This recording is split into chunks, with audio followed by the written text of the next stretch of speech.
आवाज ठिक सुन्नु भएको छ होला? आजको यो सेसनमा हामीले शिक्षक सेवा आयोग अन्तर्गत प्रावि निमावि र माविमा अध्ययन गर्नुहुने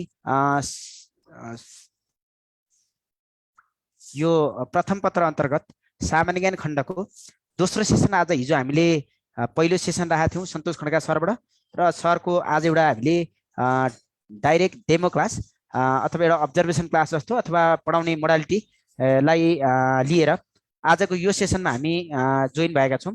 र आजको सेसन निर्धारित समयमा थोरै ढिलो भइसकेको हुँदा हामीले अब डाइरेक्ट सुरु गर्ने गरी सर आइसक्नु भएको छ र सरले सुरु गराउनुहुन्छ।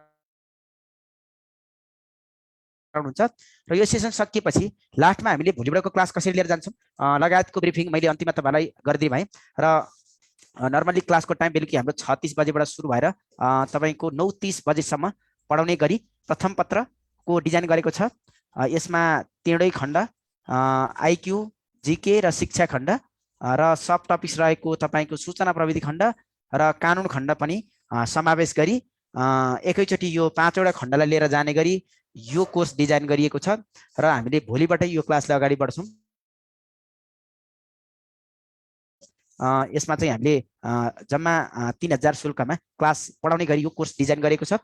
यी लगायतका सम्पूर्ण ब्रिफिङ मैले यो सेसनको लास्टमा गर्ने भए। अहिले मैले सरलाई नै अनुरोध गरेँ यो क्लास अगाडि बढ्नलाई र सर म्यामहरूलाई यो सेसनको अन्त्यमा कोलम्बिया एकाडेमीद्वारा सञ्चालित कक्षाहरू कसरी हामी भोलिबाट लिएर जान्छौँ र पढाउने प्रशिक्षकहरूमा को हुनुहुन्छ र हामी क्लास सुरु गरेपछि अन्तिमसम्म कसरी पुग्छौँ र बिचमा पढाउँदा हुने फर्मेट के हुन्छ, तपाईँहरूलाई अध्ययन सामग्री कसरी पाउनुहुन्छ, परीक्षा प्रणालीका कुरा के हुन्छन्, टेक्निकल प्रब्लम आयो भने के गर्ने अथवा लगायतका सम्पूर्ण कुराको ब्रिफिङ मैले सरको सेसन सकिने बित्तिकै गरेँ भाइ। र अहिले जति फेसबुक लाइभबाट, युट्युब लाइभबाट र जुमबाट हेर्दै हुन्छ उहाँहरूलाई यही अनुरोध गरेँ कि यो सेसन सरले अहिले डाइरेक्ट हामी हिजो एउटा ओरिएन्टेसन क्लास गऱ्यौँ र आज हामी थोरै सरले ब्रिफिङ गर्नुहुन्छ सुरुको 10-15 मिनट जति, त्यसपछि विषय प्रवेश गर्नुहुन्छ र भोलिबाट चाहिँ हामी नियमित क्लास अगाडि बढाउँछौँ बेलुकी 36 बजेबाट। यही अनुरोध गर्दै मैले सरलाई यो क्लास अगाडि बढाउन लाएँ।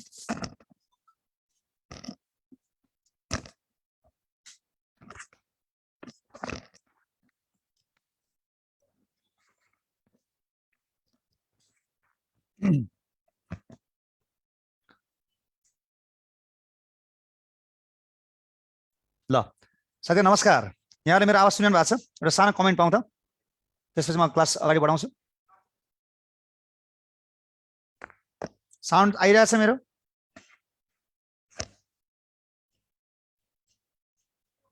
ल यस भन्नुभएको छ। ल ओके, ल मैले जानकारी पाएँ, मेरो आवाज यहाँले स्पष्टसँग सुनिरहनु भएको छ। र यहाँलाई पुनः एकपटक फेरि स्वागत गर्न चाहेँ कोलम्बिया एकाडेमीको यो हाम्रो भर्चुअल प्लेटफर्ममा। शिक्षक सेवा आयोगको तयारी गर्नुभएका सम्पूर्ण साथीहरूलाई, सर म्याडमहरूलाई नमस्कार, म सन्तोष खड्का। हिजो हाम्रो अभिमुखीकरण कार्यक्रम भइसकेको छ, हामी नियमित सेसनमै छौँ। त्यही पनि अब आज कोही साथीहरू नयाँ जोइन हुनुभएको छ भने अब शिक्षक सेवा आयोगको तयारी आधारभूत माध्यमिक तहको दुवै तहका तयारी कक्षाहरू कोलम्बिया एकाडेमीमा सञ्चालन भइरहेको छ। र यही अन्तर्गत चाहिँ सामान्य ज्ञान खण्ड, यसका अधिकांश हिस्सा या भनौँ टपिकहरू चाहिँ यसमा मैले हेर्ने गरेको छु र त्यही सिलसिलालाई अगाडि बढाउँदै आज हामी हिजो जहाँसम्म पुगेका थियौँ त्यही खण्डलाई आज हामी अगाडि बढाउँछौँ। यहाँका के जिज्ञासा छन् त? यहाँका के जिज्ञासा छन् भने यहाँको सानो मैले कमेन्टमा पाऊँ, होइन भने म सिधै आफ्नो कक्षालाई चाहिँ नियमित कक्षालाई अगाडि बढाउँछु है त। केही छन् त? अब हुन त अब यो कस्तो भन्दाखेरि शिक्षक सेवा आयोगको तयारी गर्नुभएको साथीहरूले चाहिँ एउटा कुरा के बुझ्नुभयो भन्दाखेरि चाहिँ धेरै मेसेज आएको छ मलाई, अब कसरी पढ्ने भनेर।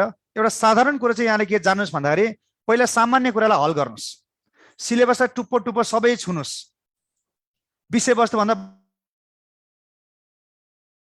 बाहिर नदौडिनुहोस्। सिलेबसले माग गरेको कुरा एकातिर छ, हामी अर्कोतिर नदौड्यौँ। ट्याक्क सिलेबसलाई चाहिँ आधार मानेर हामी सरर गयौँ भने जस्तै विश्वको भूगोलमा हाम्रो महादेश र महासागरका विशेषता भनिएको छ। ती महादेश र महासागरका विशेषता पढ्नुभन्दा पनि त्यसलाई सुरुमा महादेश र महासागर भनेका के हुन्, तिनीहरूको अवस्थिति कहाँ कहाँनिर छ, विश्वको मानचित्रमा कुन कुन रेखीय क्षेत्रमा परेका छन् तिनीलाई सरर हेर्नुहोस्। त्यसपछि महासागरहरू कहाँ कहाँ छन् त्यसलाई हेर्नुहोस् है। अनि त्यसपछि तिनीलाई निर्धारण गर्ने भनेको अक्षांश र देशान्तर हो। देशान्तर, अन्तर्राष्ट्रिय तिथिरेखा, समय, अब ज्वालामुखी भूकम्प भनेको छ, यो घोक्ने कुरा यहाँ केही पनि छैन, यो कन्सेप्ट बुझ्नुहोस् है। जलवायु कन्सेप्ट बुझ्नुहोस्, अनि त्यसो भए नदी नाला पर्वत श्रृङ्खला भनेको छ। यो अब हामीले केही कुराहरू बुझाएर घोक्नुपर्ने हुन्छन्, ती कुरालाई त्यही अनुसारले हेर्नुहोस्। अब ब्रह्माण्डमा ग्रहहरूको बारेमा भनेको छ, ग्रहको बारेमा कुन त्यसका विशेषताहरू मजाले हेर्नुहोस्। त्यहाँ पृथ्वीको गति भनेको छ। पृथ्वीको गति दुईटा कुरामा हुन्छ, एउटा पृथ्वीको कक्षमा गति हुन्छ, एउटा पृथ्वीको अक्षमा गति हुन्छ। त्यो कुरालाई बुझेर पढ्नुहोस् है, र टुप्पो टुप्पो कुनै पनि कुरा नछोड्नुहोस्। त्यसो धेरै गहिरामा गएर आधारभूत तहको साथीहरूलाई तयारी गर्नु पर्दैन जस्तो लाग्छ मलाई चाहिँ है। किन भन्दाखेरि सतै क्वेसनहरू आउँछन् होला। हामीले पहिलोपटक शिक्षक सेवा आयोगमा सामान्य ज्ञान खण्ड हामीले फेस गर्दैछौँ। सामान्य ज्ञान मात्र होइन, बौद्धिक परीक्षण, विज्ञान प्रविधि अथवा मल्टिपल चोइस क्वेसनहरू हामी पहिलोपटक हेर्दैछौँ। त्यस कारणले गर्दाखेरि चाहिँ सुरुमै प्र्याक्टिसतिर नलाग्नुहोस्। सुरुमा विषयवस्तु जानिसकेपछि त्यो सिलेबसमा दिएका मजाले कुराहरूलाई हेरिसकेपछि अनि मात्रै प्र्याक्टिसमा जानुहोस् है। सिधै प्र्याक्टिस गर्ने भनेर एउटा टपिकबाट सामान्य ज्ञान जिके भनेको क्वेसनको सङ्ख्या प्र्याक्टिस गरेर हामीले कहिले पनि तयारी पुग्दैन है। एउटै प्रश्नलाई हामीले फरक फरक ढङ्गले फरक फरक तरिकाले चाहिँ हामीले सोध्न सक्छौँ अथवा बनाउन सकिन्छ जाँचमा। त्यस कारणले सङ्ख्या, क्वेसनको सङ्ख्या घोकेर 100 घोकेर 150 घोकेर 1000 घोकेर 500 घोकेर त्यसरी पास हुने चाहिँ होइन। विषयवस्तुलाई मजाले बुझेर सतै रूपमा सबै सिलेबसलाई कभर गर्ने गरी हामीले टुप्पो टुप्पो छोएर मजाले पढ्यौँ भने जहाँसम्म लाग्छ हाम्रा 25-20वटा प्रश्नमा हामीले 10-15 प्रश्नहरू 15वटा कम्तीमा प्रश्नहरू मिलाउन सक्छौँ। र बाँकी जुन 5वटा प्रश्न छन् ती भनेको हामीले अध्यावधि गर्ने कुराहरू छन्। समसामयिक घटनाहरू नियमित रूपमा हामीले हेर्नुपर्ने हुन्छ। र धेरै साथीहरू सोध्नु भएको छ समसामयिक घटनाक्रम चाहिँ कहाँबाट हेर्ने भन्ने कुरामा धेरै साथीहरूले प्रश्न राख्नु भएको छ। अब समसामयिक घटनाक्रम भनेको हामीले विविध तरिकाहरू हुन्छ अपडेट गर्ने। अब प्रत्येक बुधबारको गोर्खापत्र हेरेर हुन्छ कि विभिन्न सञ्चार माध्यमहरूलाई फलो गरेर हुन्छ कि प्रत्येक बेलुका हाम्रो 8 बजेका दैनिक समाचारहरू, राष्ट्रिय समाचारहरू सुनेर हुन्छ कि अथवा BBC CNN का अन्तर्राष्ट्रिय समाचारहरू सुनेर अन्तर्राष्ट्रिय घटनाक्रमलाई अपडेट गर्ने हो कि होइन, BBC नेपाली सेवा सुनेर गर्ने हो कि होइन। हामी सामाजिक सञ्जालमा अभ्यस्त छौँ, विभिन्न त्यो अनलाइन साइट्सहरूलाई सब्सक्राइब गरेर हुन्छ कि अनलाइन खबर, सुनौलो खबर, सेतो पार्टी, रातो पार्टी विभिन्न कुराहरू छन् तिनीलाई सब्सक्राइब गरेर हुन्छ कि अब विभिन्न दैनिक पत्र पत्रिका पढेर हुन्छ कि। यसका फरक फरक विधिहरू छन्। नेपाल सरकारका सूचना पार्टीहरू, नेपाल परिचय अथवा आर्थिक सर्वेक्षण,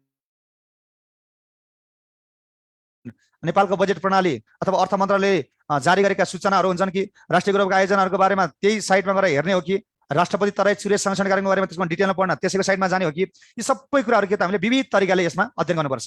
किनभने समस्या भनेको एउटा सिङ्गो क्षेत्र होइन, यसमा फरक फरक क्षेत्रहरू छन् है। सो त्यस कारणले चाहिँ यसमा यही हो तरिका समसामयिक पढ्ने भने कहीँ पनि छैन। तर मैले सधैँभरि यहाँलाई भन्ने गरेको छु, प्रभावयुक्त घटनालाई छनौट गर्नुहोस् जसले राष्ट्रिय स्तरमा र अन्तर्राष्ट्रिय स्तरमा प्रभाव राखेका छन्। र यदि कुनै पनि कुराहरू हामीले विश्लेषण गर्नु छन् त्यसको गहिरामा गएर हेर्नुहोस्। नेपालले दौत्य सम्बन्ध काम गरेको मुलुक कतिवटा छ भन्दा 171वटा। सियरा लियोन 2021 जुन 29 सकियो। तर नेपालको दौत्य सम्बन्ध कायम गर्नलाई हाम्रो संविधानले नेपालको अन्तर्राष्ट्रिय सम्बन्ध सम्बन्धी नीति के छ त्यो कुरालाई विश्लेषण गरेर पढ्नुहोस्। संयुक्त राष्ट्रसङ्घको बडापत्र, असंलग्नता, पञ्चशीलको सिद्धान्त, अन्तर्राष्ट्रिय कानुन, विश्व शान्तिको मान्यता। अब पञ्चशीलको सिद्धान्त आइसके पञ्चशीलको सिद्धान्तको बारेमा मजाले पढ्नुहोस्। असंलग्नता भने के हो, नेटो, वार्सा प्याक्ट र नामको बारेमा मजाले पढ्नुहोस्। अनि ती विषयवस्तुबाट जहाँबाट प्रश्न सोधुन् हामीले एन्सर गर्न सक्छौँ। तर त्यसमा टिक फर्मेटमा पढेर चाहिँ त्यसको बारेमा 2-3वटा पोइन्ट पढेर प्र्याक्टिस गरेर चाहिँ हुने कुरा चाहिँ यो होइन है। यति भन्न चाहिँ हामीले यसमा सरको नेटमा केही प्रब्लम छ जस्तो छ। मेरो नेटमा प्रब्लम छ अरे भाइ, अड्किएर आउँछ भनेर भनिरहनु भएको छ। यहाँ यसमा यो लुज भएर हो कि त? एकचोटि हेर्नु त साथै, मेरो आवाज अड्केर आइरहेको हो?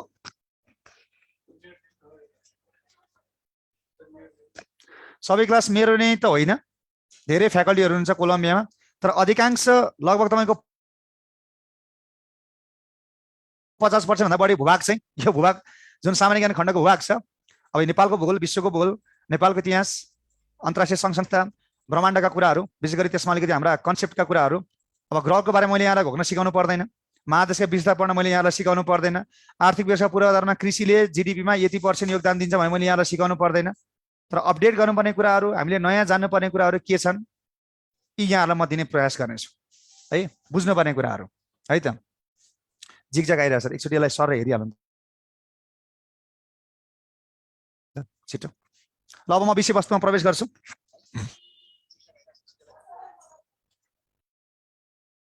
यसमा त यो उयो त भएको होइन, यो लुज त भएको होइन हेडफोन।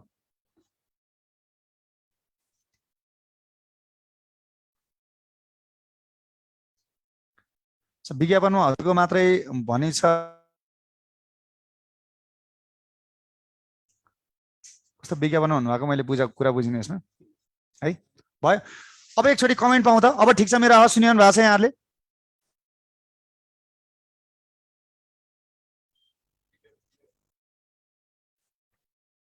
एकचोटि कमेन्ट पाउँ।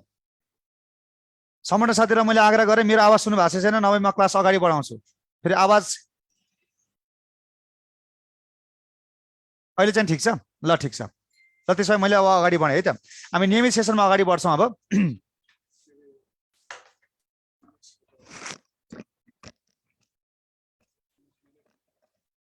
यहाँनिर ठिक छ। ल ल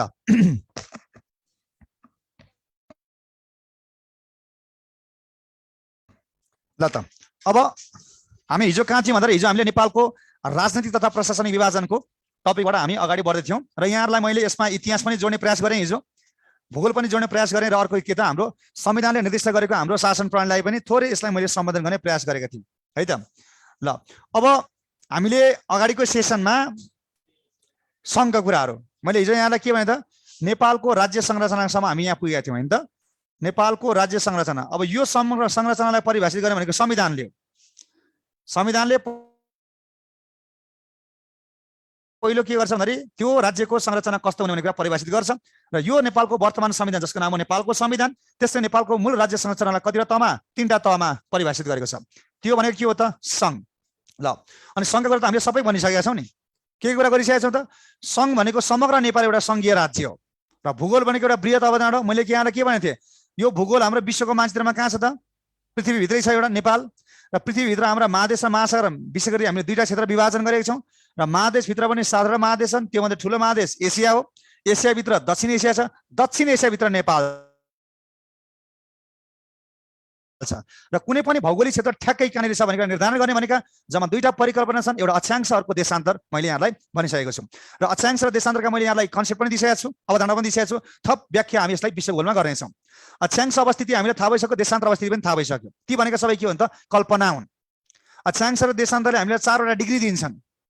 ती डिग्रीका आधारमा हामीले नेपालको काल्पनिक 4वटा स्थानहरू जसलाई हामी 4 बिन्दु भन्छ त्यो पनि निर्धारण गरिसकेका छौँ। त्यसपछि यसको सिमानामा बाहिरपट्टि के छ, पूर्वमा के छ, पश्चिममा के छ, उत्तरमा के छ, दक्षिणमा के छ, भारतका कतिवटा प्रान्तहरू छन्, उत्तरमा के छ, हाम्रो सिमानाहरू केले छुट्याएका छन्, 10 गजा क्षेत्रमा कतिवटा सीमा स्तम्भ बनाएका थिए र यसमा नयाँ मुलुक कसरी प्राप्त भयो, यो सबै सिमानाको कुरा हामीले चर्चा गरिसकेका छौँ। त्यति मात्र नभएर नेपालको क्षेत्रफलका कुराहरू जुन हाम्रा विवादहरू छन् ती सबै विवादहरू हामीले समाधान गरिसकेका छौँ।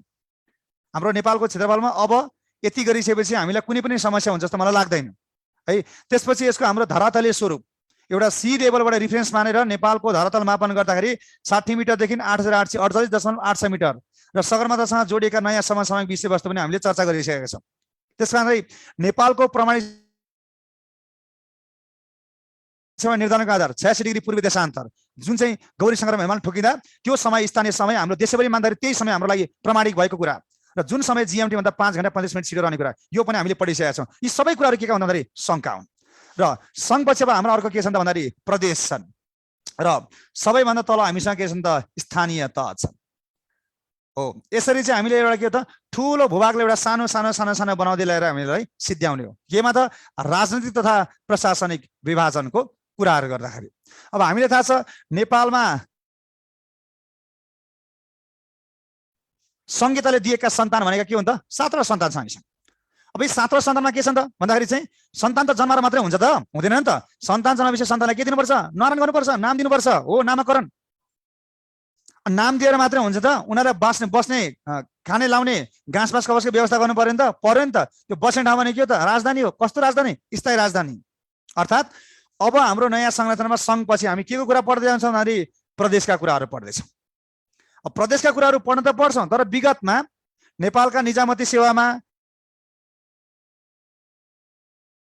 प्रहरी सेवामा, ब्याङ्किङ सेवामा, विभिन्न परीक्षाहरूमा मल्टिपल चोइस क्वेसनमा कस्ता प्रश्न आएका छन् त, तिनीलाई आधार मानेर शिक्षक सेवाको आयोगमा पनि हामी त्यसलाई लागू गर्ने प्रयास गर्नेछौँ। पहिला म यहाँलाई प्रश्न भनेछु, प्रश्न यसरी यहाँ सोधिएको छ भनेर, र त्यही तरिकाले हामी यसको तयारी अगाडि बढाउँछौँ है त। यसमा ल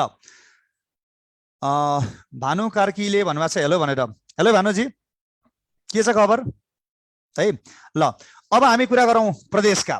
पहिलो कुरा, सधैँभरि मैले यहाँलाई के भन्छु, सिलेबसमा जानुभन्दा अगाडि त्यो टपिकमा जानुभन्दा अगाडि प्रश्न कसरी सोधेका छन् त्यो टपिकबाट सधैँभरि हामीले ख्याल गर्नुपर्ने विषय यो। त्यस कारणले हामीले विगतमा प्रश्न कसरी सोधे त्यसलाई हामीले मुख्य आधार मान्नुपर्छ। र अब प्रदेशका हकमा क्वेसन कसरी सोधेका छन् त यहाँमा अब भन्न जाँदैछु। पहिलो प्रश्न सिमानाबाट सोधेका छ। हाम्रो यो राष्ट्र ब्याङ्कको चौथो तहमा सोधेको प्रश्न हो। प्रश्न के भनेका छन्? नेपालका कतिवटा प्रदेशहरू चीनसँग जोडिएका छन्? पहिलो प्रश्न यो। यसको अर्थ के हो? हाम्रा प्रदेशलाई चाहिँ सिमानासँग जोडेर जाँचमा क्वेसन आउँछन्। पहिलो कुरा यो हामीले जान्नु पर्यो। अर्थात् प्रदेशका सिमानागत पाटो हामीले याद गर्नुपर्छ, एउटा कुरा। र दोस्रो कुरो के त भन्दाखेरि चाहिँ नेपाल प्रहरीको 2015 सालको प्रहरी निरीक्षकको समसामयिकमा सोधेको क्वेसन। सुदूरपश्चिम प्रदेश सभाले आफ्नो प्रदेशको राजधानी कैलालीको गोदावरी कहिले कायम गरेको थियो भनेर प्रश्न सोधेको छ। यो 75 सालको प्रश्न हो। तर त्यतिखेर यो प्रश्न किन सोधे भन्दाखेरि भर्खरै त्यतिखेर सुदूरपश्चिम प्रदेश सभाले आफ्नो राजधानी कैलालीको गोदावरी तय गरेको थियो। तर अब हामीलाई यो खासै महत्त्वपूर्ण प्रश्न होइन। हामीलाई के महत्त्वपूर्ण हो? अन्तिममा नामाकरण गरेको प्रदेश र त्यसले राजधानी कहाँ तय गरेको छ त्यो हामीलाई महत्त्वपूर्ण। अर्थात् प्रदेश यसका राजधानी महत्त्वपूर्ण छन्। दोस्रो क्वेसन विद्युत प्राधिकरणमा सोधेको क्वेसन छ। यो नेपालमा नदी नालाको नामबाट नामाकरण गरेका प्रदेशहरू कतिवटा छन् भनेर क्वेसन सोधेको छ। पहिला अञ्चल सोधिन्थ्यो नि त, होइन? नेपालका कतिवटा अञ्चलहरू चाहिँ नदी नालाको नामबाट नामाकरण गरेछ भनेर क्वेसन अञ्चल सोधिन्थ्यो। तर अब के सोधिन थाल्यो त भन्दाखेरि चाहिँ प्रदेशहरू सोधिन थाल्यो। त्यस कारणले प्रदेशका नाम र राजधानीबाट क्वेसन आएका पाइन्छन् र फेरि पनि हामीले आउन सक्ने सम्भावना रहन्छ। तेस्रो तरिका भर्खरै हाम्रो एनआइडी अफिसरमा क्वेसन के सोधेको छ त? बागमती प्रदेशमा कतिवटा जिल्ला छन् भनेर क्वेसन सोधेको छ। त्यसपछि योभन्दा अगाडि हाम्रो खैदारको प्रश्नमा सुदूरपश्चिम प्रदेशमा कतिवटा जिल्ला छन् भनेर सोधेको छ। यसको अर्थ हामीले के बुझ्नु पर्यो? सम्बन्धित प्रदेशमा कायम रहेका जिल्लाको संख्या यो याद गर्नु पर्यो। परेको पर्यो नि त? पर्यो नि। अब यहाँ दुई तरिकाले क्वेसन सोधिन्छन् है। अस्ति भर्खर हाम्रो नेपालको सशस्त्र प्रहरीमा क्वेसन के रहेछ? देहायमध्ये कर्णाली प्रदेशमा नपर्ने जिल्ला कुन हो भनेर क्वेसन सोधेको छ। अब यसको अर्थ के हो? सम्बन्धित प्रदेशमा रहने जिल्लाको नाम कुन हो कुन होइन भनेर सोध्छ भने यो संविधानबाट प्रश्न भयो, अनुसूची 4बाट। तर कुन प्रदेशमा कतिवटा जिल्ला छन् भन्ने कुरा के हो त? भूगोल हो। किनभने संविधानले शब्दको व्याख्या गर्छ, अङ्कको व्याख्या गर्दैन। र अङ्क निर्धारण गर्ने भने के हो त? यो भौगोलिक कामहरू हुन्। सो 4वटा तरिकाले क्वेसन सोधेको पाइन्छ। केबाट त? प्रदेशबाट। तर भोलिका दिनमा हामीलाई क्वेसन के भने भनेर आउन सक्छ? क्षेत्रफलको आधारमा ठुलो प्रदेश, क्षेत्रफलको आधारमा सानो प्रदेश, अथवा दोस्रो ठुलो तेस्रो ठुलो, जनसङ्ख्यामा ठुलो सानो भन्ने पनि प्रश्नहरू सोधिन सक्छन्। हो यति कुरा गरिसकेपछि प्रदेशबाट हाम्रो तयारी सिद्धिन्छ है त। ल अब हामी अगाडि बढौँ। गुड इभिनिङ सर भन्नुभएको छ बिना यादवजीले। गुड इभिनिङ यहाँलाई स्वागत छ है त। ल अब हामी जाउँ प्रदेशका कुराहरू। मैले यहाँलाई प्रश्नका प्रणालीहरू जानकारी गराइसकेको छु, कुन तरिकाले प्रश्न आउँछन् भनेर। र हामीले के देख्यौँ त? प्रदेशमा आउने प्रश्नहरू सबैभन्दा सुरुवातमा केबाट आउने देखियो त? सिमाना। प्रदेशका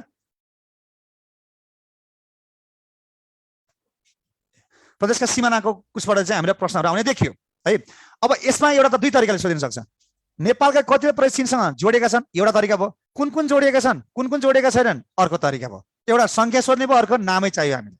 त्यस कारणले अब हामी पहिलो केही बुँदाहरू लेख्छौँ, त्यसपछि म तपाईँलाई भेन चित्र बनाएर यो कुराहरू बुझाउने प्रयास गर्नेछु है त। दुवै देशलाई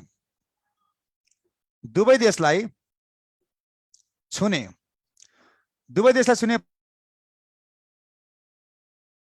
प्रदेशहरू कतिवटा छन् त? 4वटा छन्। पहिला म संख्या लेख्छु है त। यहाँ 4वटा छन्।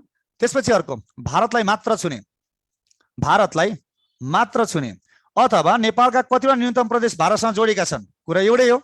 त्यहाँ अप्सनमा के पनि हुनसक्छ त? न्यूनतम भनेर। कतिवटा छन् त दममा? 2वटा छन्। त्यसपछि अर्को भारतलाई छुने एउटा, अर्को त्यहाँ के भन्न सक्छ हामीलाई? अधिकतम नेपालका कतिवटा प्रदेशको सीमा भारतसँग जोडिएको छ अथवा भारतसँग जोडिएका छन्। 4 + 2 कति भयो त? यहाँ 6वटा भयो है त।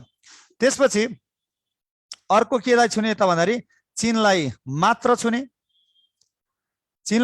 अथवा यहाँ पनि के हुन सक्छ त? अर्को न्यूनतम।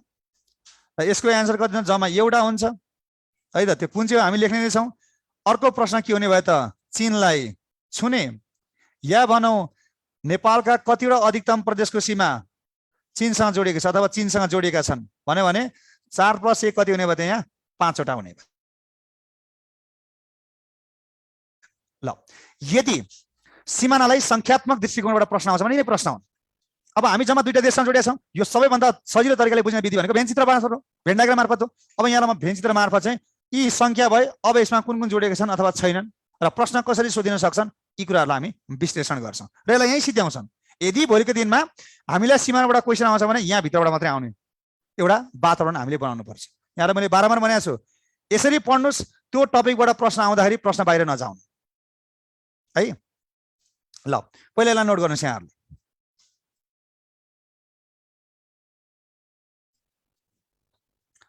ल दुवै देशलाई छुने प्रदेशहरू 4वटा छन् है। भारतलाई मात्र छुने कतिवटा छन् त? 2टा छन्। अब यो मात्र न्यूनतम यहाँ एउटा प्रश्न मैले जानकारी गराएँ। यो हाम्रो प्रहरी सेवामा सोधेको क्वेसन। प्रश्नलाई किन हामीले राम्रोसँग पढ्नुपर्छ भन्दाखेरि नेपाललाई पहिलो पदक दिलाउने खेलाडी भनेर सोधेको छ। अप्सन एमा जितबहादुर केसी छ, अप्सन सीमा के छ त? वैकुण्ठ मानन्दर भनेर राखिएको छ। नेपाललाई पहिलो पदक दिलाउने खेलाडी भने तर धेरै साथीहरूले पहिलो पदक भन्ने बित्तिकै दिलाउने खेलाडी भन्ने बित्तिकै पछाडि प्रश्न हेरिकन अगाडि हान्दिहाल्नु भयो जितबहादुर केसी भनेर। हो, जितबहादुर केसी हो नेपाललाई पहिलो पदक दिलाउने खेलाडी, तर ब्राकेटमा के थियो? स्वर्ण पदक थियो। स्वर्ण पदक दिलाउने त जितबहादुर केसी होइन नि, को हुन् त? वैकुण्ठ मानन्दर हुन्। यसको अर्थ के हो त? हामीले प्रश्न पुरै नपढ्दाखेरि हामीले उत्तर बिगार्यौँ। त्यसैले भोलिको दिनमा पनि हामीलाई सिमानाको कुराहरू सोद्धाखेरि चाहिँ भारतलाई छुने अथवा मात्र छुने अथवा न्यूनतम छुने अधिकतम छुने यसरी प्रश्न राखेका हुन सक्छन्। प्रश्न पूर्ण रूपमा हामीले यसमा के गर्नु पर्छ? पढ्नु पर्यो पहिलो कुरो है त। अब हेर्नु यहाँ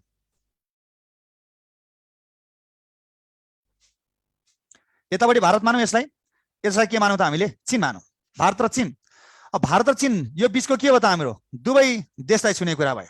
दुवै देश अथवा मुलुकलाई छुने कुरा, राष्ट्र होइन, देश अथवा मुलुक। यहाँलाई मैले भनिसकेको छु राज्य र राष्ट्रमा के छन् त? फरक भन्छ है त। ल दुवै देश भने के हो त? यहाँ बिचको भारत मात्र यति मात्रै हो, चीन मात्र यति मात्रै हो। भारत यो सबै हो, चीन यो सबै हो। हामीले बुझ्छौँ यो कुरा।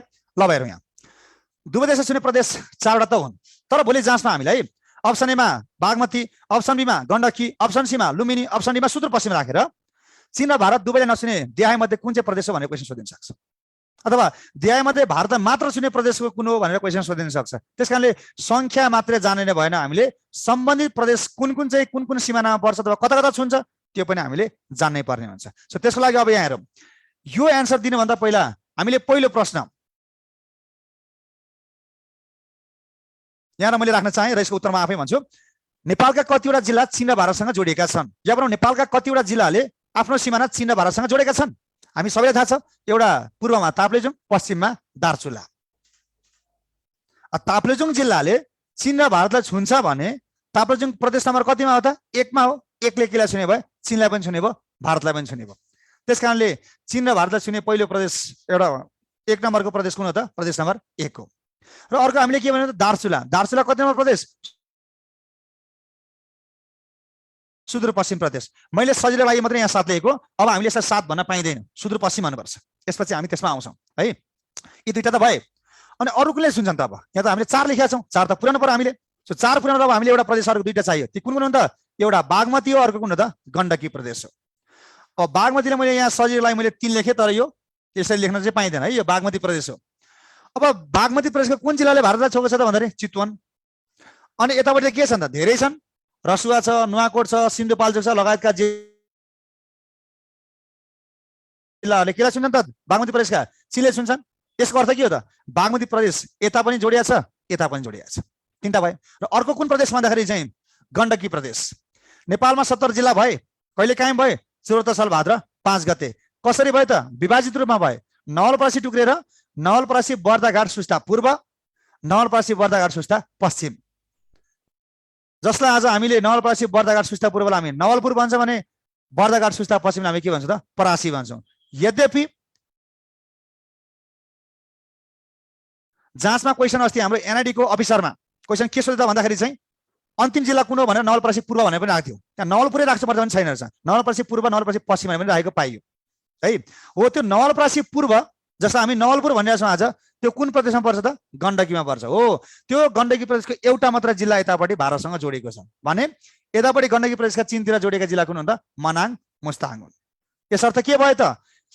दुवै देश छुने प्रदेशको संख्या कति भयो त? 4 भयो। प्रदेश नम्बर 1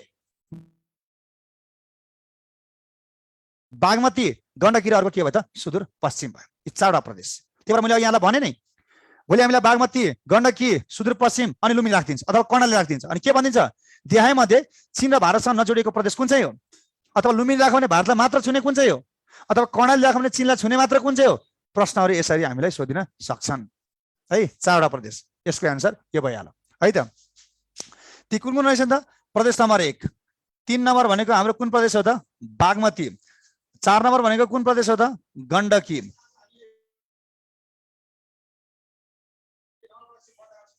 अर्को के हो त? सुदूरपश्चिम। यी 4वटा प्रदेशहरू चाहिँ चीन र भारतसँग जोडिएका छन्। संख्या मात्रै जानेर भएन, नाम पनि हामीले के गर्नु पर्छ? जानु पर्यो। यति हो। त्यसपछि अब हेर्नुहोस् यहाँ, एकदम ध्यान दिएर हेर्नुहोस्। यहाँ के भनेको छ? अब मात्र भनेको छ। भारत मात्र भने त यति मात्रै हो नि त। यहाँ हेर्नुहोस् है, यति मात्रै हो कि नि? भारत मात्र भनेको हो नि त। अब भारत मात्र भनेपछि प्रदेश नम्बर 2 र अर्को कुन छ त? लुम्बिनी प्रदेश छ। अब 2 र 5 का जिल्लाहरूले, 2 र लुम्बिनीका जिल्लाहरूले के चीनतिर जोडिएका छन् त सिमाना? छैन नि। जस्तै हाम्रो सप्तरी, सिरा, धनुषा, महोत्तरी, रौतहट, बारा, पर्सा यिनीहरू चीनतिर जोडिएका छन्? छैनन्। कोसँग मात्रै? भारतसँग मात्र। त्यसकारणले भारततिर मात्र अथवा भारतसँग मात्र सीमा जोड्ने प्रदेशहरू नेपालका कतिवटा छन् त? 2टा छन्। कुन कुन रहेछ त? एउटा प्रदेश नम्बर 2, अर्को कुन प्रदेश रहेछ त? लुम्बिनी प्रदेश। मैले यहाँ सजिलोलाई मात्रै यहाँ 5 लेखेको है। यसलाई 5 भन्न पाइँदैन अब। किन भन्दाखेरि संहिताले सन्तान जन्मेपछि सन्तानको निवारण भइसकेको छ। जुन सन्तानको निवारण भइसक्यो त्यसलाई नामैले बोलाउने हो। 1 नम्बर, 2 नम्बर, 3 नम्बर, 4 नम्बर भन्ने होइन। जसको निवारण हुन बाँकी छ त्यसलाई मात्रै हामीले संख्याले बोलाउने, 1 2 भनेर। अरूको सबैको हाम्रो के भइसक्यो त? नामकरण भइसकेको छ है त। अब हेर्नुहोस्, मात्र अथवा न्यूनतम भन्ने कुरा एउटै हो। मात्र भनेको यहीँसम्म हो, न्यूनतम भनेको नि कम्तीमा 2टा जिल्ला, 2टा प्रदेश चाहिँ नेपालको सीमा कोसँग जोडेका छन् त? भारतसँग भन्ने कुरा हो। कि यो हुन सक्छ अप्सनमा, के हुन सक्छ त? न्यूनतम हुन सक्छ। तर भारतलाई छुने भन्थ्यो। अब हेर्नुहोस्, भारत भनेको यो सबै हो नि त। ल हेर्नुहोस् त, अथवा अधिकतम भने के हो? भारत भनेको यहाँदेखि यहाँसम्म त हो म्याक्सिमम। कतिवटा भयो त? 1 2 3 4 5 6वटा भयो। यही कुरा भयो। 6वटा भयो, सकिहाल्यो। त्यसो भयो अब 6वटाले त भारतलाई छोइसके। अब बच्च केलाई त? चीनलाई छुने। कतिवटा प्रदेश? एउटा प्रदेश। अर्थात् चीनलाई मात्र छुने भनेको कुन चाहिँ प्रदेश हो त? कर्णाली प्रदेश मात्रै हो। मात्रै। किन? त्यहाँ भएका डोल्पा, मुगु, जुम्ला, हुम्लाले के यता भारततिर आएर जोडिएका छन् त? छैन नि। त्यसकारणले चीनलाई मात्र भन्छ भने चाहिँ जम्मा एउटा प्रदेश हो। त्यो प्रदेशको नाम के हो त? कर्णाली प्रदेश। यसरी कर्णाली प्रदेश हो। र अर्को चीनलाई छुने यो राष्ट्र ब्याङ्कमा सोधेको क्वेसन यही हो। चीनलाई छुने प्रदेशहरू कतिवटा छन् भने चीन भनेको त यति सबै पर्यन्त हो कि भन्नुहोस् त? अथवा अधिकतम भनेको चीन कहाँदेखि कहाँसम्म हो? यहाँदेखि यहाँसम्म। 1 2 3 4 5 सिमानाका। ल, यति याद गरेपछि हाम्रो सिमाना सिद्धियो। चाहे त्यो संख्याबाट सोधोस् अथवा त्यो नामै सोधोस्।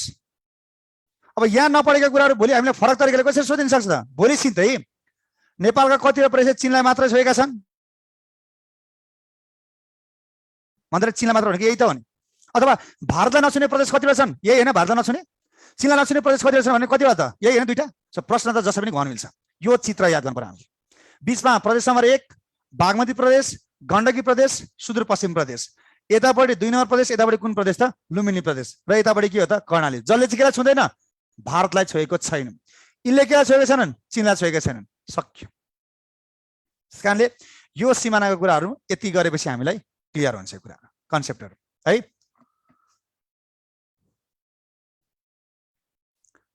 अब यो बिचमा रोकिन्छ भने चाहिँ यहाँको नेटको समस्या होला है साथीहरू।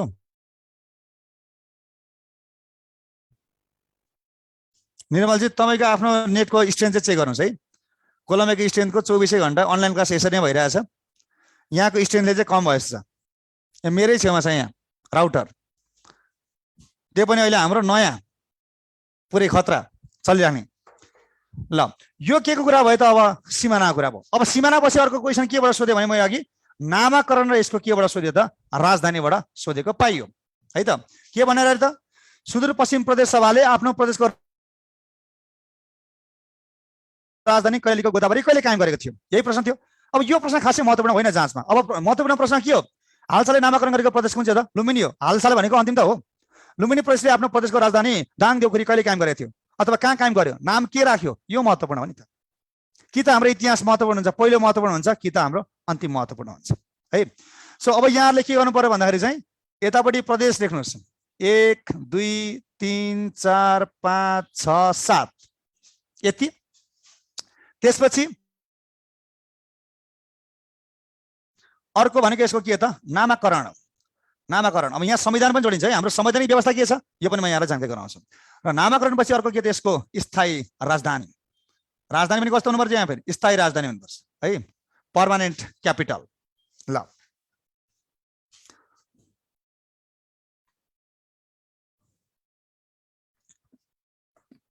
आवाज डिस्टर्ब आइरहेछ अझै पनि? ए हरि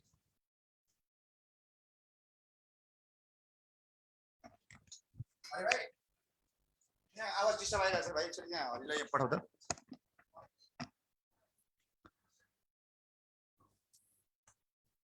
ल बुझ्न नहुने गरी आएछ साथीहरू कि अलिअलि हल्का मात्रै हो?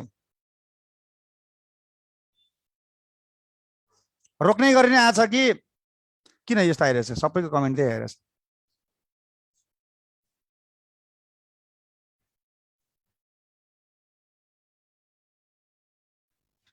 झिकझाक भने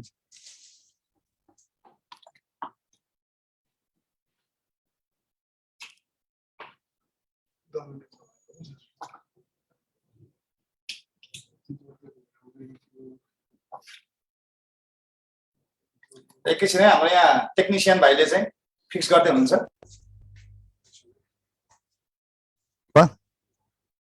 भयो त?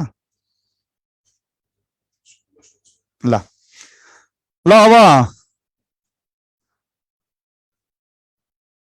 यहाँ भाइले टेक्निकल प्रब्लम फिक्स गर्नु भएको छ। अब ठिक छ? ठिक छ है? ल अब ठिक आइरहेछ होला है साथीहरू? ल त रोकिँदै चल्छ भनेको यो सायद यो मेरो हल्लेर हो कि त? यो हल्लेको हुनसक्छ है त यसमा। ल ओके, अब जाउँ यतापट्टि। अब यहाँ के भनेर त? नामाकरण यसको स्थायी राजधानी। संहिताको मूल मर्म नै यही हो नि त, होइन? संहिताले साध र सन्तान दिइसक्यो हामीलाई। सन्तान जन्मेपछि न्वारान त गर्नै पर्छ। अब न्वारान सबैले गरेका छैनन्, समस्या त्यो भयो। अर्थात् संहिता पूर्णमा कार्यान्वयन भइसकेको छैन। अब न्वारान मात्रै गरे भए त्यसको राजधानी पनि तय गर्नु, त्यो पनि कस्तो? स्थायी राजधानी। र हाम्रो संवैधानिक व्यवस्था के छ त? सम्बन्धित प्रदेशको कसरी चाहिँ नामाकरण हुन्छ अथवा त्यसको राजधानी कसरी तय गरिन्छ त भन्दाखेरि सम्बन्धित प्रदेशमा रहेका प्रदेश सभा सदस्यहरू अर्थात् प्रदेशमा अनि सभासदहरू छन् हाम्रा। प्रदेश नम्बर 1 मा कतिजना छन् त? 93 जना छन्। 2 नम्बरमा कति छन्? 107 जना छन्। 3 नम्बरमा कति छन्? 110 छन्। यसलाई हामी संविधानकै पाटोमा हेरौँला। एउटा उदाहरण मात्रै यहाँलाई बुझाउन खोजेको छु मैले। जुन प्रदेश सभामा जति प्रदेश सभा सदस्य छन् त्यसको 2/3 जति टोटल संख्यामा छन् त्यसको 2/3 सम्बन्धित प्रदेशको नामाकरण त्यसको स्थायी राजधानी के गर्न सक्छ त? तय गर्न सक्छन्। यो हाम्रो संवैधानिक व्यवस्था हो। यसरी हेर्दाखेरि नेपालमा 7वटा प्रदेशमा सभासद संख्या कति छन् त? 550 छन्। तर यो सबै प्रदेशमा के छन् त? फरक फरक छन्। र जति सभासद छन् त्यसको 2/3 त्यसको नाम र राजधानी तय गर्न सक्छन्। यति कुरा बुझ्नु पर्यो हामीले है त। ल अब जाउँ अगाडि। अब पहिलो क्वेशन यहाँबाट हामीलाई जाँचमा के आउन सक्छ त भन्दाखेरि नेपालमा पहिलो पटक नामाकरण गरेको प्रदेश कुन हो भनेर जाँचमा क्वेशन सोधिन सक्छ। नेपालमा पहिलो पटक नामाकरण गरेको प्रदेशको नाम के हो त? कर्णाली। कर्णाली प्रदेश हो नि त। कहिले गर्यो त? विक्रम सम्वत 2074 साल फागुन 12 गते नामाकरण गर्यो। कति नम्बर प्रदेशलाई? 6 नम्बरलाई। र यसको प्रादेशिक राजधानी कहाँ तय गरियो त? वीरेन्द्रनगर। कुन जिल्लामा पर्छ त यो? सुर्खेत। सुर्खेतको वीरेन्द्रनगरमा। पहिलो प्रश्न यही हो।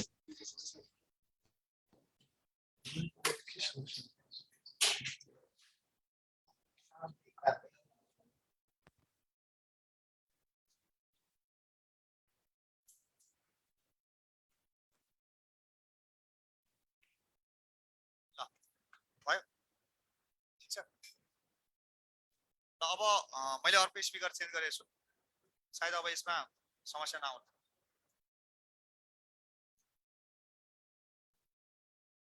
भनौँ है,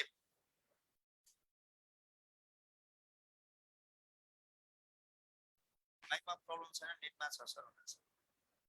नेटमा त्यस्तो नहुनु पर्ने हो। सानो साउन्ड आयो, के भयो ठिकै त रहेछ।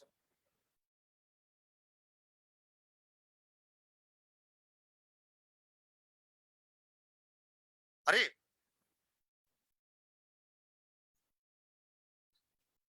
सुनिँदै सुनिया छैन, झन् सानो आयो।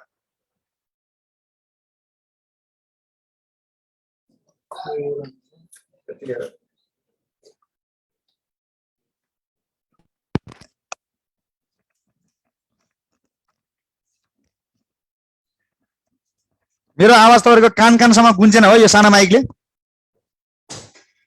ल ल त ल आयो अब होइन त? यस्तो भन्नु छ यमबहादुरजीले। ल अब आयो होला है साथीहरू? ल ठिक छ। ल अब हामी रन्किहाल्ने है अगाडि, अब रोकिने कुरै छैन। अब अगाडि जाउँ। अब सो पहिलो क्वेसन यहाँ के भन्छ अरे त, नेपालमा नामाकरण गरेका प्रदेशहरू कतिवटा छन् त? अहिलेसम्म 5वटा मात्रै छन् र त्यसमध्ये नामाकरण गरेको पहिलो प्रदेश कुन हो त? कर्णाली हो। पहिलो क्वेसन यही हो र इतिहास यो हाम्रो लागि यो महत्त्वपूर्ण मिति हो। किन भन्दाखेरि हामीसँग पहिला प्रदेश थिएन नि त, र नामाकरण गरेको पहिलो प्रदेश कर्णाली हो नि त। कहिले भयो? इतिहास हो, यो महत्त्वपूर्ण छ। र नेपालको पहिलो प्रादेशिक राजधानी के हो त? वीरेन्द्रनगर हो। कुन जिल्लामा पर्छ यो? सुर्खेतमा। पहिलो क्वेसन यही हो। अब हामीलाई दोस्रो कुन हो तेस्रो कुन हो भनेर नसोध्ला, त्यसका मिति पनि खासै महत्त्वपूर्ण नरहन्।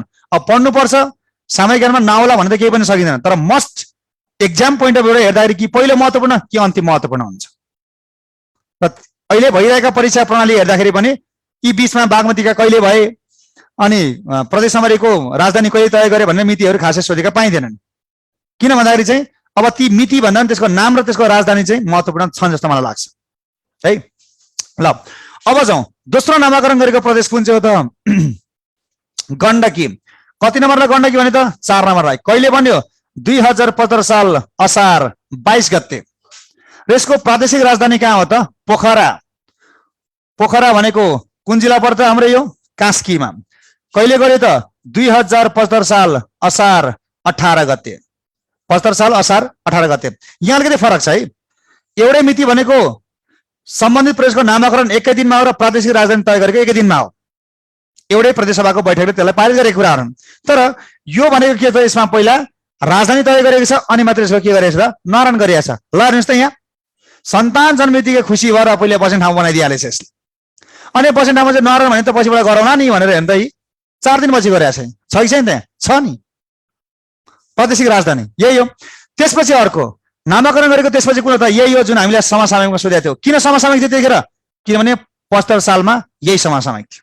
आज हामी 78 सालमा छौँ। त्यस कारणले यो मितिहरू खासै महत्त्वपूर्ण नरहलान् कि भन्ने मेरो विश्वास। यसको अर्थ यो जाँचमा नआउलान् भन्ने होइन, तर तपाईँले एउटा परीक्षा केन्द्रित तयारी गर्दाखेरि चाहिँ फोकस के लाग्ने त? कि पहिलोलाई कि अन्तिमलाई गर्ने, यसमा चाहिँ है त। सो 7 नम्बरलाई के भने त? सुदूर पश्चिम। सुदूर पश्चिम प्रदेश कहिले गरे त? 2075 साल असोज 12 गते। कहाँ राख्यो त? गोदावरी। गोदावरी भनेको कहाँ हो त? कैलालीको गोदावरी। सुदूर पश्चिम प्रदेश सभाले आफ्नो प्रदेशको राजधानी कैलालीको गोदावरी कहिले कायम गरेको थियो भनेर 75 सालमा सोध्यो। किन सोध्यो? त्यतिखेर समसामयिक थियो, भर्खरै बनाएको थियो। र अबलाई हामीले समसामयिक हो त होइन नि, तर कम्तीमा यसको नाम र यसको राजधानी चाहिँ छुटाउनु भएन है त। त्यसपछि अब अर्को नामाकरण हुनुपर्ने प्रदेश नम्बर 1 हो, तर यसले नाम नराखिकन सिधै के मात्रै तय गरेको छ त? यसको प्रादेशिक राजधानी कहाँ तय गरेको छ त? विराटनगर। र विराटनगर भनेपछि हाम्रो नेपालको कुन जिल्लामा पर्छ यसलाई? मोरङ जिल्ला। कहिले? 2076 साल वैशाख 23 गते। प्रदेश नम्बर 1 को नाम राखिएको छैन अहिलेसम्म, राजधानी भने स्थायी राजधानी भने तय गरिसकिएको छ। त्यसपछि अर्को नामाकरण गरेको प्रदेश कुन चाहिँ हो त? बागमती। कहिले गरे त? 2076 साल पुस 27 गते, पृथ्वी जयन्तीको दिन। पृथ्वीनारायण शाहको जन्मदिन कहिले हो त? पुस 27 गते। र यसको राजधानी जहाँ अस्थायी राजधानी थियो त्यसलाई नै यसलाई के भने त? स्थायी राजधानी तय गर्यो। त्यो भने कहाँ त? हेटौँडा। र यो कुन जिल्लामा पर्छ त? मकवानपुर। मकवानपुर जिल्लामा अवस्थित छ। मकवानपुर जिल्लामा छ, सकिहाल्यो। अब समसामयिकमा सबैभन्दा महत्त्वपूर्ण के हो त? यही हो। आजको दिनसम्म है, आजको दिनसम्म हामीले यो कक्षामा पढिरहँदाखेरि सबैभन्दा महत्त्वपूर्ण यही हो। अब यहाँ प्रश्न दुई तीन तरिकाले सोधेका छन्। हाम्रो प्रहरी जवानमा एउटा क्वेसन के सोधिएको छ भन्दाखेरि अस्तिको पालि हालसालै कुन प्रदेशले आफ्नो राजधानी सार्ने निर्णय गरेको छ भनेर क्वेसन सोधिएको छ। कसले निर्णय गरेको छ त? अन्तिममा कुन हो? त्यही लुम्बिनी होइन त? यही क्वेसन हो। अथवा भोलि हामीलाई लुम्बिनी प्रदेशको राजधानी कहाँ र कहिले तय गरियो, यो पनि त क्वेसन हुन सक्छ। र अस्ति हाम्रो क्यालेन्डर अधिकृतमा के लेखेको छ? 5 नम्बर प्रदेशको राजधानी र यसको नामाकरण कुन कुन हो भनेर त्यसको यतापट्टि राजधानी यतापट्टि नाम भनेर ट्याक दुईटा स्ल्यास भनेर सोधिएको छ। क्वेसन जसो पनि आउन सक्छ। तर हामीले के जानु पर्यो त? 5 नम्बर प्रदेशको नाम के राखिएको छ त? लुम्बिनी राखिएको छ। एउटा कुरा जानु पर्यो। अर्को कुरा हामीले के जानु पर्यो भन्दाखेरि यो कहिले कायम गरेको त भन्दाखेरि 2017 साल असोज 20 गते कायम गरेको। र कहाँ कायम गरेको त भन्दाखेरि दाङ देउखुरी। दाङ देउखुरी यो कुन चाहिँ जिल्लामा हो त भन्दाखेरि दाङ जिल्लामा, दाङ देउखुरीमा है त।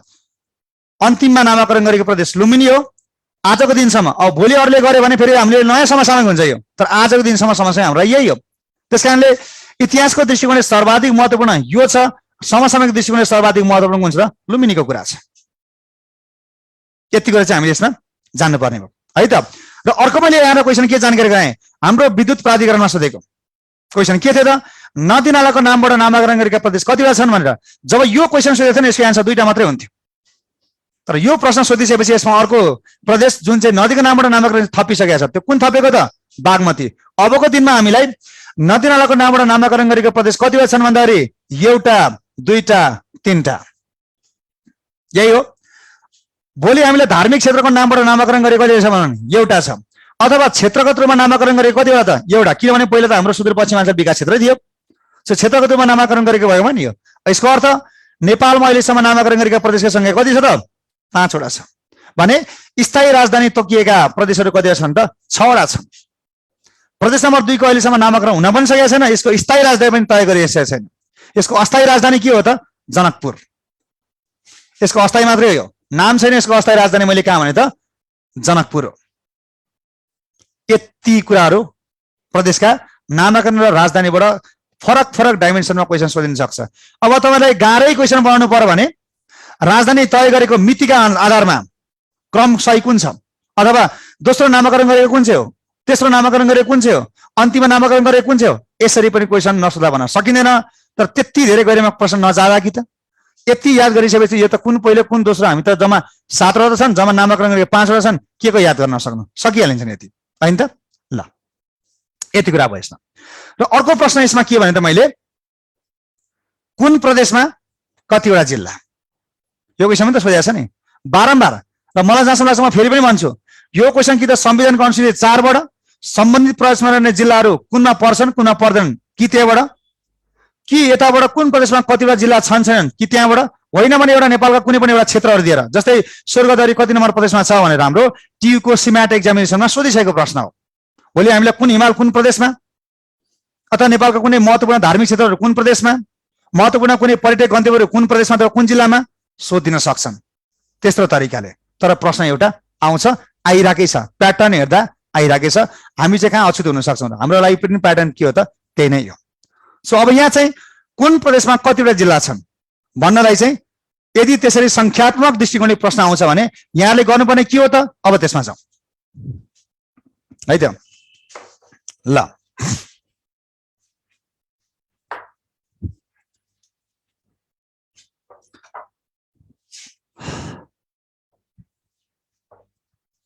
ल अब त्यसपछि सम्बन्धित प्रदेशमा रहने जिल्लाहरूको संख्या, संख्या भनेको भूगोल है, मैले फेरि पनि भन्छु। तर संविधानमा के हो त? यतिवटा जिल्ला उतिवटा जिल्ला भनेको छन्, सम्बन्धित प्रदेशमा रहने कायम रहने जिल्लाहरू भनेको छ, नाम मात्रै भनेको छ। त्यस संख्या त भनेको छैन नि त। तर संख्या भन्ने काम कसको? भूगोलको। त्यसलाई व्याख्या गर्ने काम कसको? संविधानको है त। जिल्ला अर्को मुनि के छ त? प्रदेश। यदि यसलाई संख्यात्मक दृष्टिकोणले क्वेसन सोधिन्छ भने, संख्यात्मक दृष्टिकोणले क्वेसन सोधिन्छ भने हामीले गर्नुपर्ने जम्मा एउटा कुरा छ। त्यो के हो त भन्दाखेरि त्यसरी क्वेसन सोधिन्छ भने हाम्रो जिल्लाहरू कतिवटा छन् त? 70, प्रदेश कतिवटा छन् त? 7 वटा छन्। सिधै के गर्नुहोस् त? 8, 9, 10, 11, 12, 13, 14 यो अर्डर लेखिदिनुस्। यी भने के हुन्? सम्बन्धित प्रदेशमा कायम रहने जिल्लाहरूको संख्या हो र यी सबै जोडेर यसको एन्सर कति हुन्छ त? 77 हुन्छन्। ल हेर्नुस् त, नेपाल सरकार पनि कति सचेत छ। जिल्लाहरूको विभाजन गर्दाखेरि कति मजाले 8, 9, 10, 11, 12, 13, 14 गरिरहेको छ। यिनीहरूलाई पछि पढ्न गाह्रो हुन्छ भनेर। ओके नि त? सो यसरी आयो भने चाहिँ यो 8, 9, 10, 11, 12, 13, 14 लेखिहाल्नुहोस् र मुनि अब हामीले एउटा कुनै क्रम सम्झिनु पर्यो। त्यो क्रम के हो त? र क्वेसन कसरी सोधेको? यसरी सोधेको छ। एनआरडी अफिसरमा सोधेको तरिका के हो त?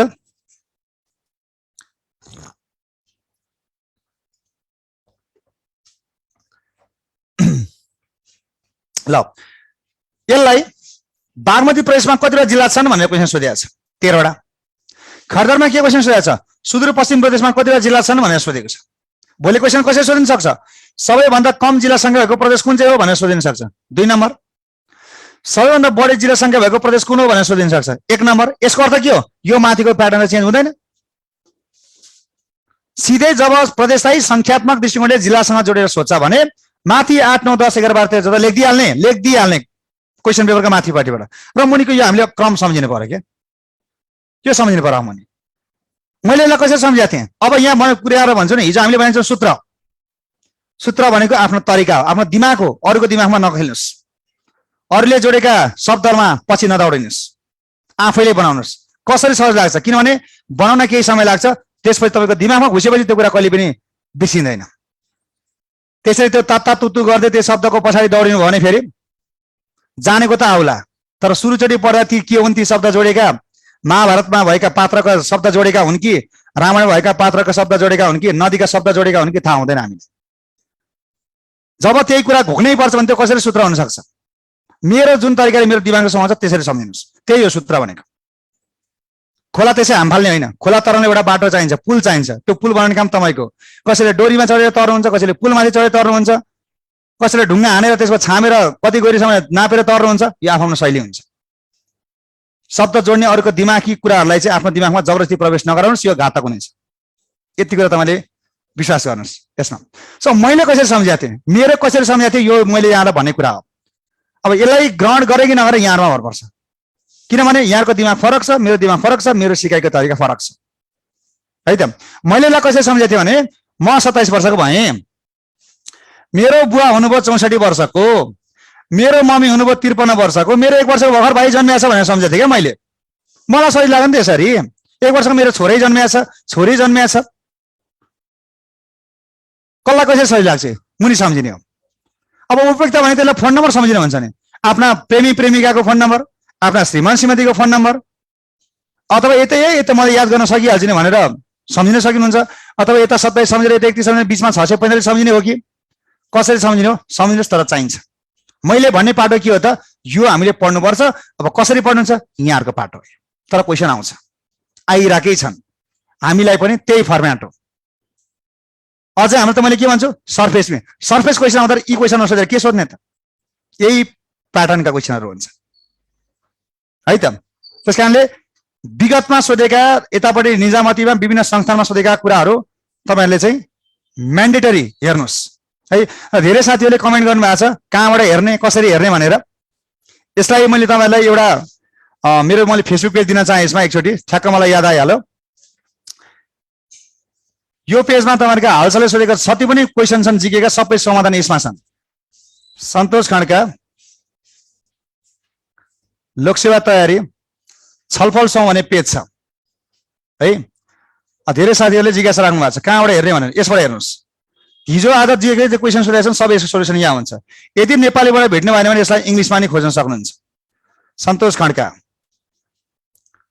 General knowledge फ्यासिलिटेटर। र यहाँहरूका सामान्य ज्ञान सम्बन्धी जति पनि जिज्ञासाहरू होलान्, केही कन्फ्युजन होलान्, यसमा यहाँहरूले टेस्ट गर्नुहोस्। त्यसलाई मैले भ्याएसम्म हरसम्म यहाँहरूलाई म त्यसको चाहिँ के गर्दा उत्तर दिने प्रयत्न गरिन्छु, है। अब किनभने अब व्यस्त समय तालिकामा कहिलेकाहीँ ठ्याक्कै यहाँले सोधेकै समयमा नहुन सक्छन्। 3 दिन 4 दिन 5 दिन जोस् म त्यसलाई सम्बोधन गर्ने प्रयास गरिन्छु, है। ल साथीहरू, अब आज मेरो 7:30 बजे अर्को क्लास छ। आज मैले यही रोक्न चाहेँ यसलाई। अब त्यसपछिको सेसन हामी अब नियमित क्लासमै छौँ। यहीँबाट हामी भोलिदेखि नै अगाडि नै बढ्नेछौँ। यहाँहरू अब यदि इच्छुक हुनुहुन्छ, कोही साथीहरू नयाँ जोडिनु भएको छ भने हाम्रो क्लासहरू निरन्तर रूपमा भइरहेछन्, यहाँहरू जोडिनु होला। हामी पुनः भेट्ने बाचासहित यहाँहरूबाट म आज बिदा हुन चाहन्छु। अब केही म्यानेजमेन्टको पाटोहरू छन्, यहाँलाई हाम्रो सन्तोष सरले यहाँलाई जानकारी गराउनुहुनेछ। हामी फेरि भोलि भेट्ने बाचासहित यहाँहरूबाट म बिदा हुन चाहन्छु। हस्, शुभरात्रि।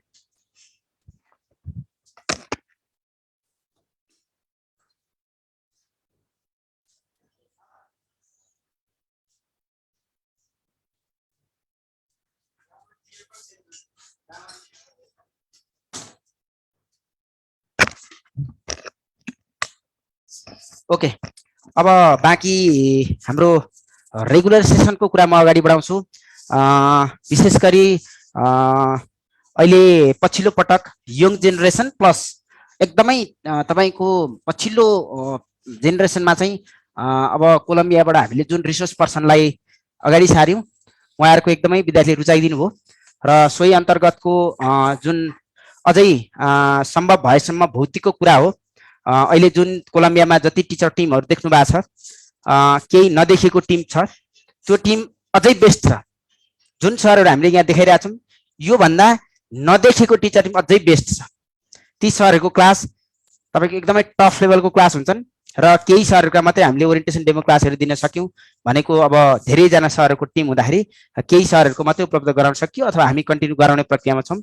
हिजो सन्तोष खड्का सरको हामीले ओरिएन्टेसन क्लास र आज एउटा हामीले डेमो क्लास राख्यौँ र भोलिबाट सरको क्लास नियमित क्लास अगाडि बढ्छ र अघिल्लो ग्रुपमा कुबेर अधिकारी सरले क्लास अगाडि बढाउनु भएको छ। एउटा ग्रुप अघिल्लो ग्रुपमा आइक्यू खण्डबाट सुरु भएको छ र यो ग्रुपमा तपाईँको अब सन्तोष खड्का सरले भोलिबाट क्लास अगाडि बढाउनुहुन्छ र हाम्रो क्लासको मोडालिटीको बारेमा सर र म ब्रिफिङ गरिदिने भएँ। अनलाइनमा हुने साथीहरूलाई अलिक डिटेलमा ब्रिफिङ गर्ने भएँ र भौतिकमा आउनुहुने विद्यार्थी साथीहरूको हकमा, सर मेमहरूको हकमा कुन तरिकाले जान्छ भन्ने सर र अलिकति भनिदिने भएँ। यो यदि भौतिक उपस्थितिमा आउन चाहने हुनुहुन्छ भने हामीसँग 3वटा टाइम, नर्मल्ली बिहान 6:30 बजे, दिउँसो 11 बजे र बेलुकी 4 बजे।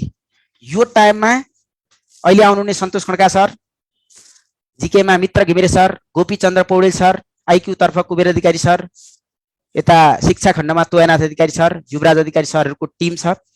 यो टिम जति बेला पनि कोलम्बिया एभाइलेबल छ र भौतिकमा 12 महिना वर्षैभरि पढाउनु हुने सरको टिम हो यो भनेको।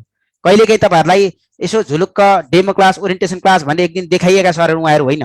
यो टिम भनेको वर्षौँ वर्षदेखि कोलम्बियामा विगत 12-15 वर्ष अगाडि कोलम्बिया स्टार्टिङ गर्दादेखि हालसम्म निरन्तर लागिरहेको टिम हो र यही टिमद्वारा सञ्चालित संस्था हो र उहाँहरूले नै पढाउनुहुने। यदि भौतिकमा आउनुहुन्छ भने पनि र अनलाइनमा पढ्नुहुन्छ भने उहाँहरूसँगै पढ्ने हो र पढ्दाखेरि तपाईँहरूलाई हामीले यो भौतिकको क्लासको कुरा यो भयो। यो भोलिबाटै तपाईँहरू आउन, भोलि शुक्रबार भयो, हामीले भोलि शुक्रबारबाट नयाँ ग्रुप सुरु गर्दैछौँ भने अर्को ग्रुप फेरि आइतबारबाट सुरु गर्दैछौँ। यही टाइममा भाइ अर्को मार्कर नवीन सर, भाइ मार्कर ल्याइदिनु, मार्कर लेख्नु ल। ओके, अनि यही टाइममा क्लास जाने भयो। यो भौतिक क्लासको टाइम हो र उपत्यका बाहिरबाट काठमाडौँ आउने विद्यार्थी साथीहरूको हकमा समय कम हुँदा एकै दिनमा 2टा या 3टा क्लास पढ्न मिल्ने गरी व्यवस्था मिलाइएको छ। 1 महिनाको छुट्टीमा आउने, 20 दिनको छुट्टीमा आउने, 40 दिनको छुट्टीमा आउने सर मेम्बरलाई तपाईँको डबल या ट्रिपल क्लास दैनिक गराएर अहिले जुन सरहरूले यहाँ हामीले ओरिएन्टेसन डेमो क्लासहरू गरिरहेका छौँ अथवा म अझै डिटेल टिचर टिममा आउँछु, यही टिमबाट भौतिक उपस्थितिमा क्लास सञ्चालित छन् र प्राविधिक कसैले व्यक्तिगत समस्या पर छोटो समय कोर्स सक्नुपर्ने अवस्था आयो भने त्यो खालको पनि व्यवस्था छ। यो भौतिक उपस्थितिमा हामीले भोलि शुक्रबारबाट एउटा ग्रुप र आइतबारबाट अर्को ग्रुप फेरि सुरु गर्दैछौँ है। टाइम टेबल भौतिकको कुरा मैले भने। अब अगाडि बढौँ। हामीले प्राथमिक तह, प्रावि, निमावि र मावि, यो 3नै तहमा प्रथम पत्रको कक्षा बेलुकी 6:30 बजेबाट सुरु गरेर करिब करिब 8:30 झन्नै 8:30 डबल क्लास जान्छ। करिब करिब 8:30 करिब 9 बजेसम्म नै यहाँसम्म जाने र यो पछि एक्जाम प्लस फिडब्याक हरेक दिन, दैनिक परीक्षा र दैनिक फिडब्याक, पृष्ठपोषण कक्षा हरेक दिन।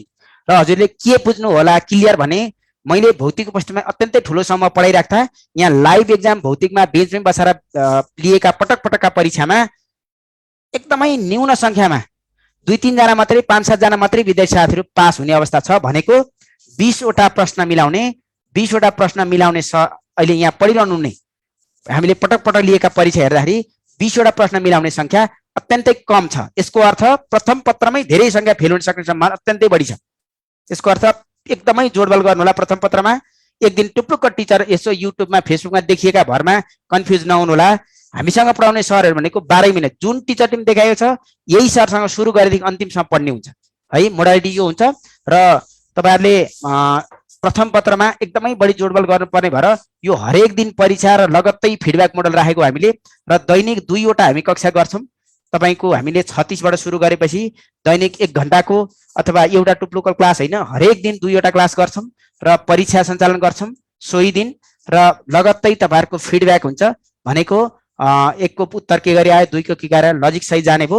यो मोडल चाहिँ हामीले रेगुलर कक्षा लिइरहने विद्यार्थी साथीहरुलाई गराउँछौं भने जो हामी भन्दा बाहिर हुनुहुन्छ अथवा कोलम्बियामा जोइन हुनलाई विविध कारणले सक्नु भएन अथवा अनुकूल भएन उहाँहरु ल हाम्रै विद्यार्थीलाई लागि चाहिँ शनिबार बेलुकी 5 बजे फुल सेट मोडल प्रश्नपत्र हामीले फेसबुक पेजमा पोस्ट गर्छौं र त्यसको फिडब्याक क्लास हामी 6 बजे गराउँछौं।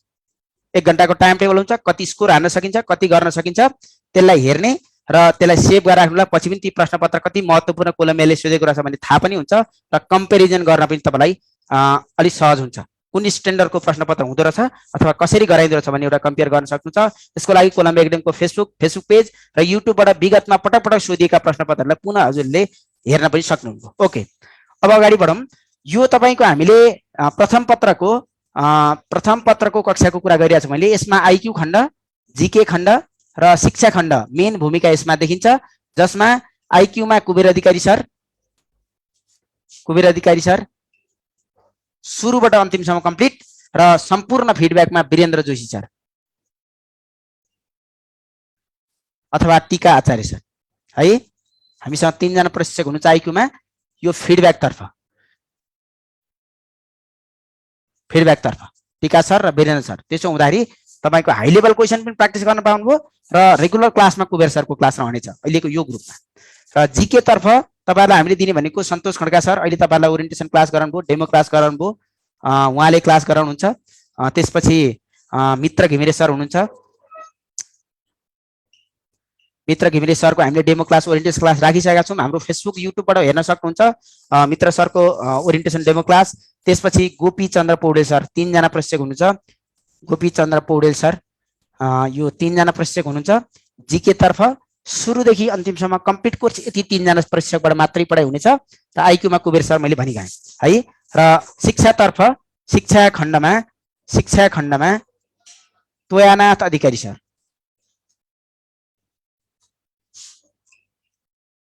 र युवराज अधिकारी सर।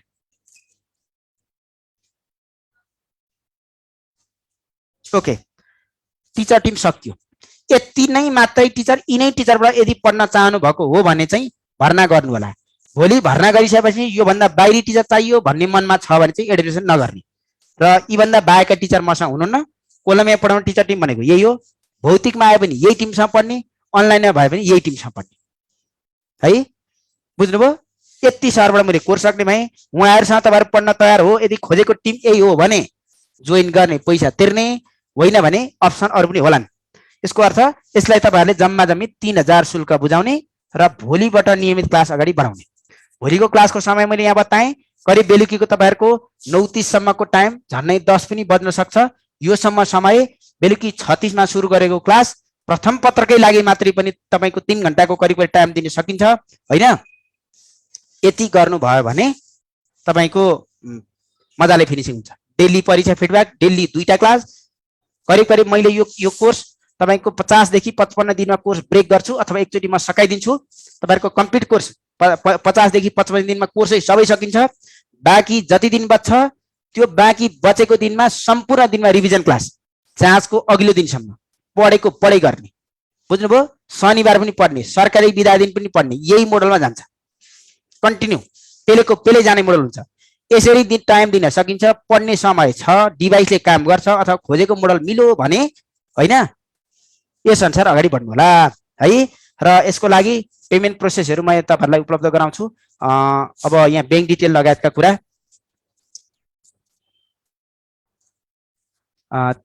भोलिबाट क्लास अगाडि बढ्नलाई भोलि बेलुकीसम्ममा तपाईँहरूले भर्ना गरिसक्नु पर्यो। अब प्रथम पत्र मात्रै एडमिसन गर्ने विद्यार्थी साथीहरूको हकमा हामीले 3000 शुल्क राख्यौँ। प्रथम र द्वितीय पत्रको लागि एकैचोटि एकमुष्ट पेमेन्ट गर्नलाई 5000 जम्मा गर्ने र त्यसमा अलग अलग भर्ना गर्छु भन्नेलाई 3000 जम्मा गर्ने। अब प्रथम पत्र फर्स्ट पेपरको कुरा भयो, यो फी भने सेकेन्ड पेपरको लागि पनि 3000 नै हो, तर दुईटै एकैचोटि भर्ना गर्छु भन्ने 5000 शुल्क बुझाउने। भाषा बुझ्नुभयो? अलग अलग पेमेन्टमा 3000 पर्ने भयो, एकमुष्ट पेमेन्टमा 5000 पर्ने भयो। 25 गतेबाट सबै द्वितीय पत्रका ओरिएन्टेसन र डेमो क्लासहरू सुरु हुनेछन् र 2 गतेबाट सबै द्वितीय पत्रका कक्षाहरू सुरु हुन्छन्। बुझ्नुभयो? सबै द्वितीय पत्रका कक्षाहरू 2 गतेबाट सुरु हुन्छन्। तपाईहरुले अहिले 3000 बुझाएर 2 गते भित्रमा बाँकी 2000 पनि थप्न मिल्यो। टिचर देख्ने बित्तिकै पढौँ लाग्यो, पैसा फटाफट थप्न थाले भयो है। सामाजिक कसले पढाउँछ? नेपाली कसले पढाउँछ? म 25 गतेको दैनिक द्वितीय पत्रका सरहरूको ओरिएन्टेसन डेमो क्लास ल्याउँछु र यो 25 अगाडि म प्रथम पत्रकै सरहरूको तपाईलाई यहाँ म डेमो क्लास ओरिएन्टेसन क्लास देखाइरहेको छु, गराइरहेको छु। यस अनुसार जाने भयो हैन। द्वितीय पत्रको कुरा हामी 25 गते पछिबाट अगाडि बढाउने भयौँ। अब यो टिमबाट क्लास लिने भोलि बेलुका 36 बजे कुबेर सरको ठ्याक्क पहिलो क्लासमा आइपुगेको छ। दोस्रो क्लासमा जीके का सरहरूको क्लास राखेको छ। भोलिको सेसनमा डबल सेसन भयो, त्यसपछि परीक्षा, त्यसपछि फिडब्याक। यो मोडालिटीमा हामीले नन स्टप गइरहेका हुन्छौँ। यस अनुसार जाने भयौँ। अब तपाईहरुले भोलिबाट नियमित क्लास अगाडि बढ्नको लागि हामीसँग निरन्तर सम्पर्कमा हुनको लागि के गर्ने भन्ने कुरामा फिजिकलको कुरा चाहिँ अब धेरै यहाँ कमेन्ट नगर्नु होला साथीहरूले। भोलि भनिगए शुक्रबार अथवा आइतबार आउनु होला। नयाँ ग्रुपमा हामीले राखेर क्लास सुरु गराउने भयौँ र भौतिकको फी स्ट्रक्चर लगायतको सम्पूर्ण मोडालिटीको कुरो यहाँ भौतिक उपस्थितिमा यहीँ आएकै सर मेम्बरसँग गफ गर्ने भयौँ। यहाँ मैले एउटा स्क्रिन सेयर गरेर देखाएको छ, यसलाई एउटा फोटो लिनु होला। यहाँ बैंक डिटेल राखेको छ, यो बैंक डिटेलमा पैसा जम्मा गर्ने यो 2टा अकाउन्ट राखेको छ। त्यसपछि यहाँ ई-सेवा आइडी पनि छ। यसमा तपाईलाई जुनमा अनुकूल हुन्छ त्यसमा पैसा जम्मा गरेर यो अफिसका यी सिस्टमका जुनसुकै नम्बरमा पनि सम्पर्क गर्न सक्नुहुन्छ अथवा एकचोटि जानकारी गराइदिनु होला। पेमेन्ट जम्मा गरिसकेपछि मैले पेमेन्ट जम्मा गरेको थिएँ, अब यसपछिको प्रक्रिया के भनेर सोध्नु होला। स्टाफहरूले बताए बमोजिम अगाडि बढ्न सक्नुभयो। अथवा यो यसलाई स्क्रिनसट एउटा फोटो लिनु होला र भौतिक उपस्थिति आउने सर मेम्बरको लागि कोलम्बिया एकाडेमी नयाँ बानेश्वर काठमाडौँ शङ्खमल रोडमा छ। नयाँ बानेश्वर संसद भवन अगाडि बानेश्वर नयाँ बानेश्वर चोकबाट दक्षिणतर्फ शङ्खमल जाने रोड थोरै अगाडि आउनु भने कोलम्बिया एकाडेमी भेटिहाल्नुहुन्छ है। ओके, यसलाई एउटा फोटो लिनु होला, स्क्रिनसट लिनु होला। सबैले स्क्रिनसट लिनु होला, एउटा अनुकूल हुन्छ भने ल। ओके, यति गर्दाखेरि मेरा कुरा चाहिँ समेटेनन्। व्यक्तिगत कुरामा काहीँ पनि कुराकानी आएन अथवा मैले भन्न चाहेको र खोजेको कुरा समेटिएन अथवा मैले मेरो जिज्ञासा चाहिँ सम्बोधन भएन भन्ने कसैले लागेको छ भने मलाई सिधै यो नम्बरमा सम्पर्क गर्नु होला। 98 510 95 070। 3वटा कुरामा मलाई कमेन्ट गर्ने।